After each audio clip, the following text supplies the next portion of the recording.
story, tak ty ako veľmi štýlová žena, stretávame sa na druhom dni Bratislavských módnych dní, vyzeráš fantasticky. Čo je tvoj recept, čo preto robíš? Ďakujem v prvom rade a moje odporúčanie, ako vždy pre všetky ženy, žiť zdravo, stravovať sa zdravo, ale mať radosť zo života a hlavne robiť to, čo vás baví. A naplňať také tie svoje sny a svoje vnútro. Že nerobiť to kvôli ľuďom, ale robiť to kvôli sebe.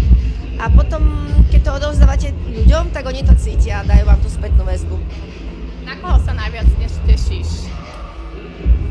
Tak, ja budem predvádzať pre Zuzku Hakovú, to je moja priateľka, tak som zvedavá, aké modely vytvorila, ale myslím si, že dnes to bude úžasné. Je to výročie, je to nádherné prostredie, už len keď som sem išla, som mala zimom riavky, takže ja sa teším naozaj na všetkých modných navrhárov, aj na všetky modely.